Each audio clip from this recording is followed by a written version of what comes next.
साथियों, हरियाणा लगातार तीसरी बार डबल इंजन सरकार के विकास की डबल रफ्तार को देख रहा है। और अब तो सैनी जी कह रहे हैं ट्रिपल सरकार। विकसित भारत के लिए विकसित हरियाणा, ये हमारा संकल्प है। इस संकल्प की सिद्धि के लिए, हरियाणा के लोगों की सेवा के लिए, यहां के युवाओं के सपनों को पूरा करने के लिए हम ज्यादा स्पीड से, ज्यादा बड़े स्केल पर काम करते रहते हैं। आज यहां शुरू हुई विकास परियोजनाएं, ये भी इसी का जीता जागता उदाहरण है। मैं हरियाणा के लोगों को इस विकास परियोजनाओं के लिए बहुत बहुत बधाई देता हूं। साथियों, मुझे गर्व है कि हमारी सरकार बाबा साहब के विचारों को आगे बढ़ाते हुए चल रही है। बाबा साहब आंबेडकर ने उद्योगों के विकास को सामाजिक न्याय का मार्ग बताया था। बाबा साहब ने भारत में छोटी जोतों की समस्या को पहचाना था। बाबा साहब कहते थे कि दलितों के पास खेती के लिए पर्याप्त जमीन नहीं है, इसलिए दलितों को उद्योगों से सबसे अधिक फायदा होगा।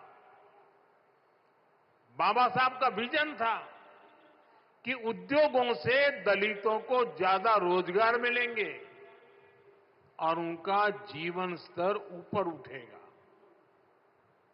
भारत में औद्योगिकरण की दिशा में बाबा साहब ने देश के पहले उद्योग मंत्री डॉक्टर श्यामा प्रसाद मुखर्जी के साथ मिलकर काम किया था। साथियों, औद्योगिकरण और मैन्युफैक्चरिंग के इस तालमेल को दीनबंधु चौधरी छोटू राम जी ने भी गांव की समृद्धि का आधार माना था।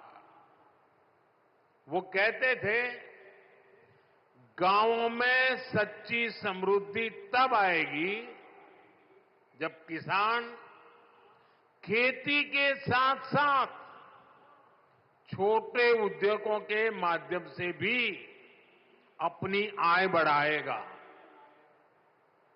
गांव और किसान के लिए जीवन खपाने वाले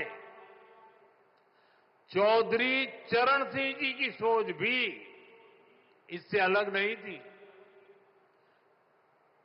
चौधरी साहब कहते थे, औद्योगिक विकास को कृषि का पूरक होना चाहिए।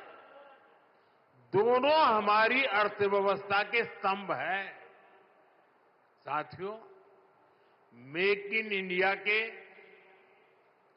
आत्मनिर्भर भारत के मूल में भी यही भावना है, यही विचार है, यही प्रेरणा है। इसलिए हमारी सरकार भारत में मैन्युफैक्चरिंग पर इतना बल दे रही है। इस वर्ष के बजट में हमने मिशन मैन्युफैक्चरिंग की घोषणा की है। इसका मकसद है कि दलित, पिछड़े, शोषित, वंचित नौजवानों को ज्यादा से ज्यादा रोजगार मिले, नौजवानों को जरूरी ट्रेनिंग मिले, व्यापार कारोबार का खर्चा कम हो, एमएसएमई सेक्टर को मजबूती मिले, उद्योगों को टेक्नोलॉजी का लाभ मिले और हमारे उत्पाद दुनिया में सबसे बेहतरीन हो। इन सारे लक्ष्यों को प्राप्त करने के लिए बहुत जरूरी है कि देश में बिजली की कोई कमी न हो। हमें एनर्जी में भी आत्मनिर्भर होना ही होगा। इसलिए आज का ये कार्यक्रम बहुत अहम है। आज Dinbandhu Chaudhary Chhoturam thermal power plant की तीसरी इकाई का काम शुरू हुआ है। इसका फायदा यमुनानगर को होगा, उद्योगों को होगा।